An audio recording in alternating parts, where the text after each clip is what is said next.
Released by Square in 1988 on the NES and Famicom, series creator Hironobu Sakaguchi returns to write and direct the next installment, but not sequel, in the Final Fantasy franchise.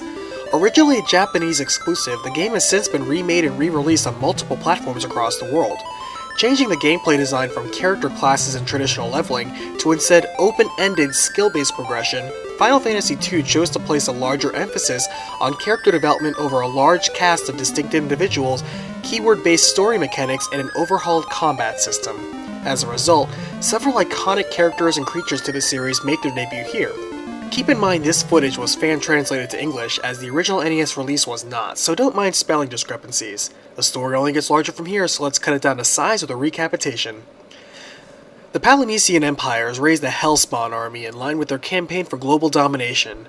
Their most recent conquest is the Kingdom of Fynn, losing after a valiant stand. 4 refugees of Fynn, Therion, Maria, Guy, and Leon, flee to the neighboring land of Altair, though the enemy forces are just on their heels. Hopelessly outmatched, their pursuers run them down and leave them for dead. The next thing he knows, Therion then wakes from the verge of death in a healing circle. Who was rescued was our Princess Hilda, who also fled Fynn as it fell, as well as her royal mage, Minwu. Outside, he finds Guy and Maria, also recovering, and though he learns that Maria's brother Leon was never found, he's optimistic that it means he probably got away somehow. They find themselves in a hideout in Altair with remnants of Finn's army within. With the King of Fynn critically injured, and Prince Gordon of Kashuan unfit to lead, it falls to Princess Hilda to be in charge of the rebels.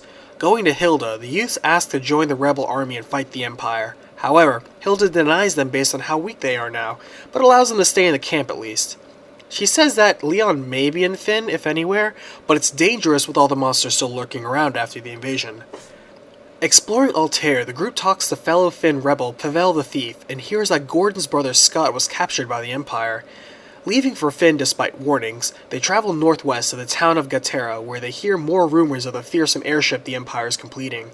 Reaching Fynn, they enter the castle town and indeed find it riddled with Imperial guards and minor monsters. Investigating, they find the barkeep is also in association with the rebels, and lets them see the wounded soldier he's been hiding away.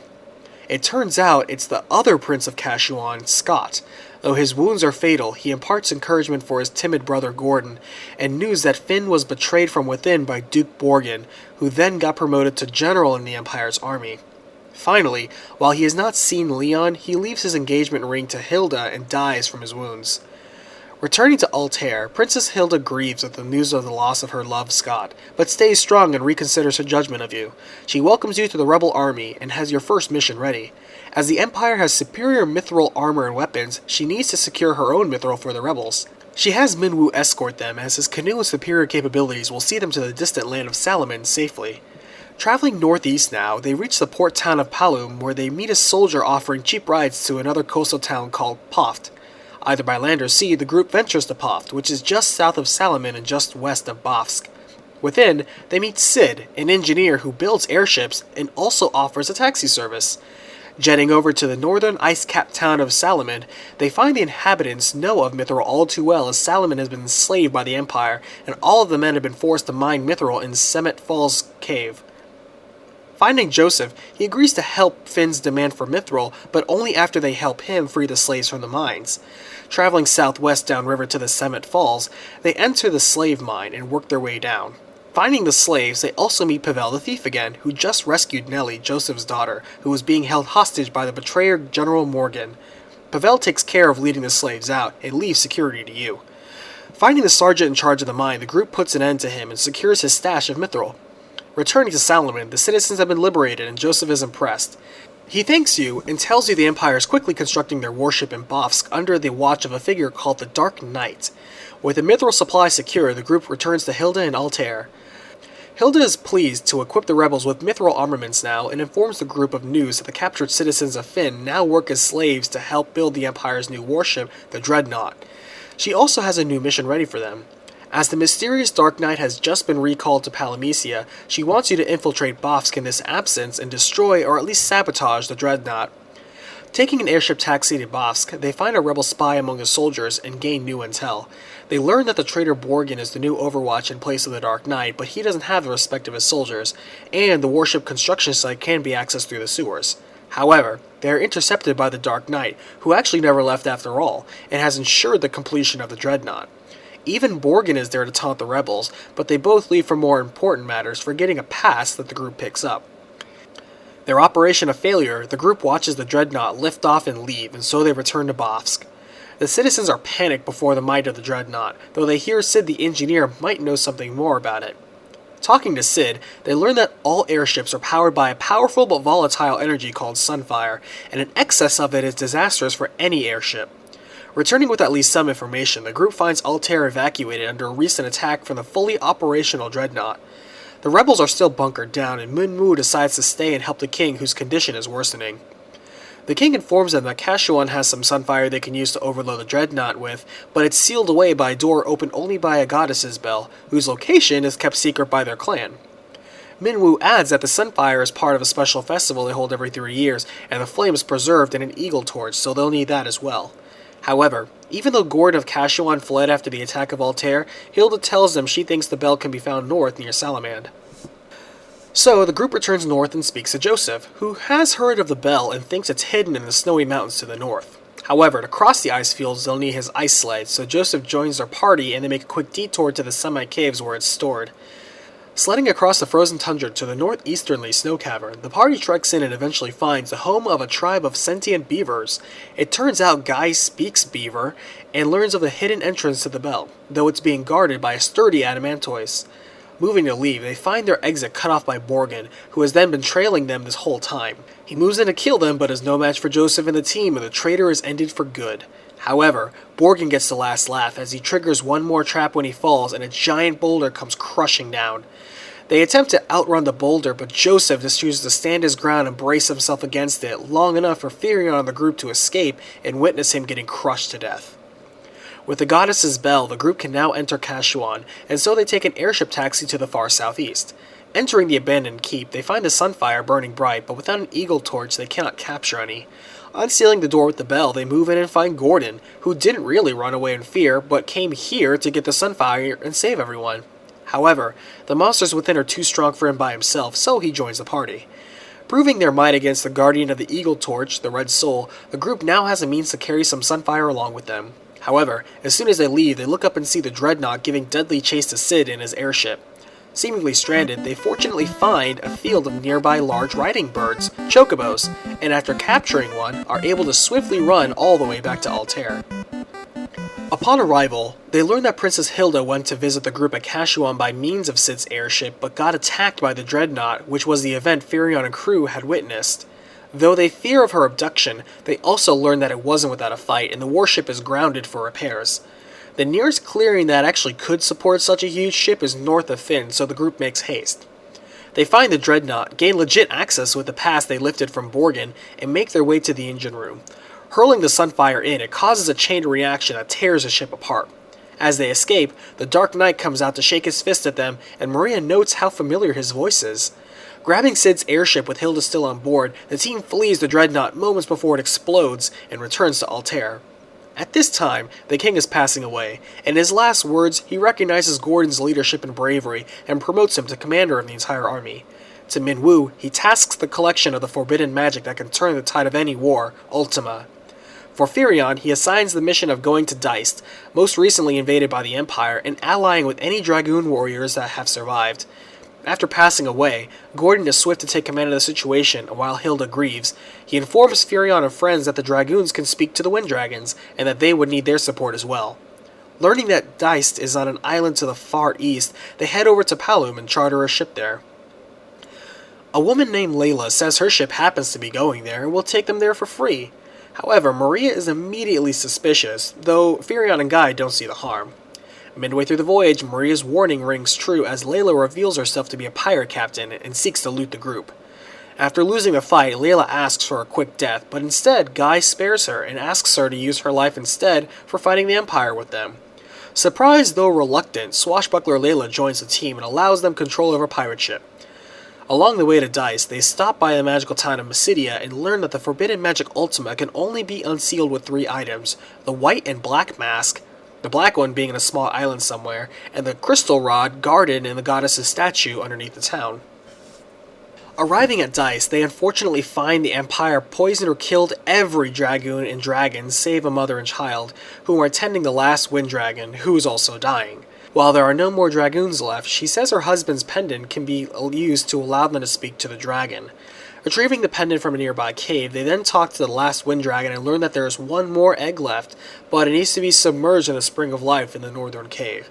In addition, they once had a dragoon named Richard Highwind seek the Ultima spell as well.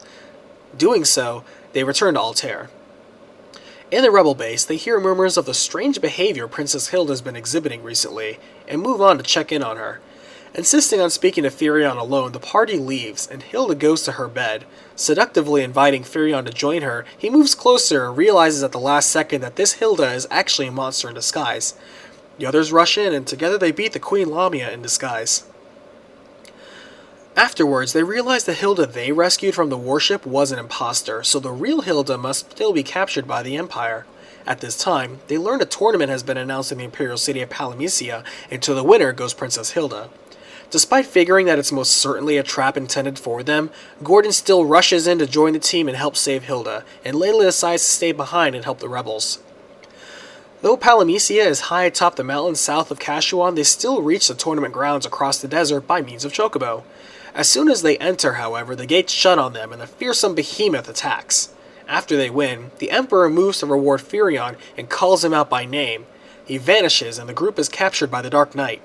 Fortunately, their stay is short as Pavel the Thief appears, sneaks up, takes out the guard to their cell, and frees them. Searching the dungeon cells, they find the real Princess Hilda this time, and Firion tells Gordon to take the princess and get out while they secure an exit. Returning to Altair, they find the rebels are finally ready to retake their homeland of Fynn, and the group moves to join them. Mobilizing to the front lines, they reunite with Layla and proceed in their new mission as vanguards to eliminate the enemy commander occupying the castle. Defeating Commander Godus, the remaining soldiers surrender and Fynn is reclaimed. While their victory is sweet, Hilda wonders why Minwu isn't back by now. She urges you to find him and aid him on his mission, which was, again, to secure the Ultima spell. She repeats how Mysidia Tower must be unsealed by 2 masks and a rod. The white mask is actually safe kept below Fynn Castle, though she doesn't know where the secret entrance is. Gordon believes Pavel would know the secrets of this castle better than anyone and recommends asking him. Pavel the Thief indeed knows the ins and outs of Fynn, and reveals the hidden door. Entering and securing the white mask, Firion and crew journey far south again to collect the black mask, recalling that it's on a secluded island. Finding the lost tropical island, they chop through the jungle interior to discover a masked tribe that reveres the Black Mask. Moving on, they beat a giant monster guarding over the Black Mask, and, returning to Mysidia, they enter the depths of the town, fight past dangerous Malboros, and secure the Crystal Rod. Ready to tackle Mysidia Tower now, they sail to its island, though right before reaching it, they are suddenly attacked by a massive leviathan that ends up swallowing them all whole. When Firion, Maria, and Gael wake up, Layla is nowhere to be found. Navigating the insides of the giant beast, they are shocked to see a functioning town inside the Leviathan's stomach. Apparently, they too had crystal rods, and were swallowed by the guardian Leviathan, but with no way out, they decided to make do, some of them for 10 years. They meet a knight who sees they too are on a quest for Ultima, and it turns out this was the missing dragoon, Richard Highwind, who doesn't know the rest of his kind has been annihilated. He knows the way out, but could not take out the monster beyond by himself, so he joins the team. Defeating a giant worm within Leviathan upsets the beast long enough for them to reclaim their ship and sail out. Prepping for their largest ordeal yet, the group tackles the huge Mysidia Tower, climb its many levels, defeat its mages who take the form of Ice, Fire, and Thunder Gigas Guardians, and make it to the top. There they find Minwu, who made it up there by himself, but finds one last firmly sealed door. Sacrificing himself for the mission, he pours his very life into blasting open the door and collapses dead from exhaustion. Solemnly, the group enters the next room, finds 4 orbs that augment all of their abilities, and finally the forbidden magic, Ultima. As they return to Fynn, they pass by Altair, Palum, and Gatera, and note they've been completely demolished. As they reach Fynn, they see a large tornado in the distance, and learn that this is no ordinary twister. The Emperor himself is in the eye of the storm he magically created, killed everyone in the town so far, flattened the villages, and is now attacking Fynn now.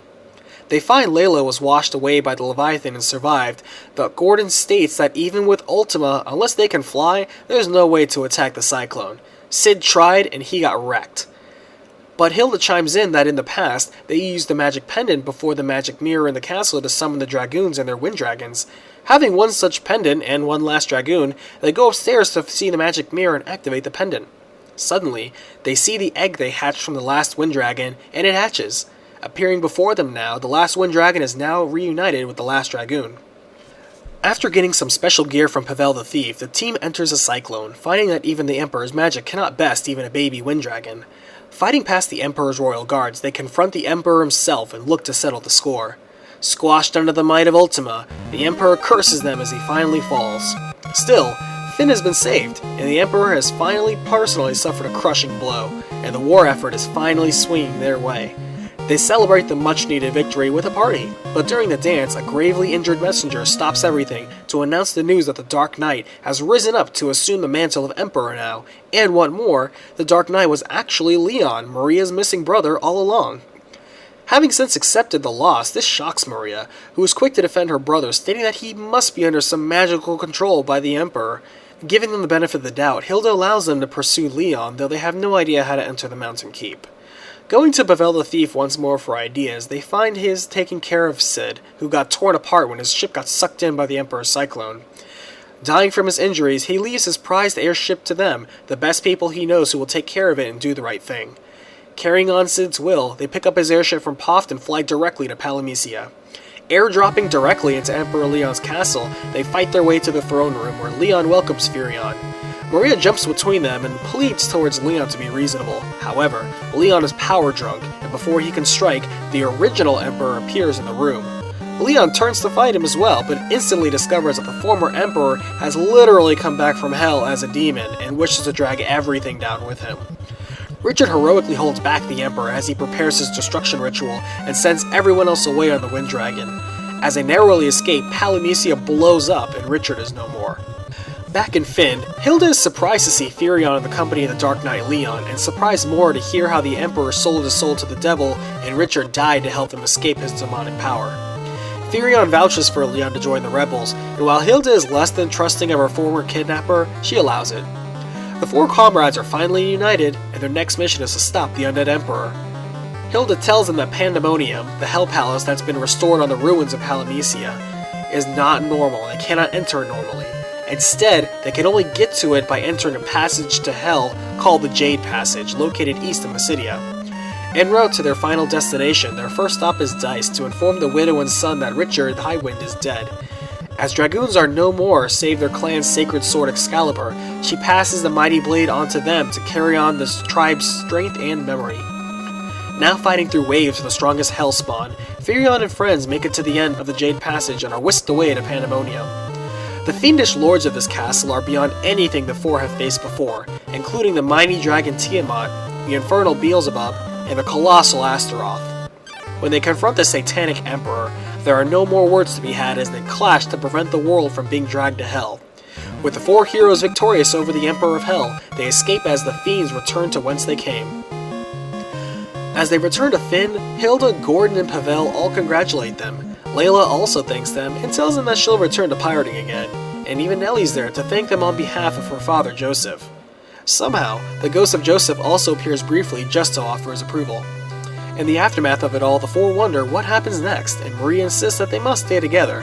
However, Leon says too much has happened between them to go back to how things used to be, and Firion grimly agrees, but promises that it won't always stay that way. As Final Fantasy II concludes, Firion turns to see the ghosts of their fallen comrades, Scott, Joseph, Minwoo, and Richard Highwind, all silently offering their thanks and blessings. Understanding their wills and thoughts, Firion moves along with Maria and Guy, stating that the world still needs them. Their exploits legendary, the world can only offer its thanks as a terrible war has ended by the power of friendship of four children. Final Fantasy II has sold over 2 million copies worldwide.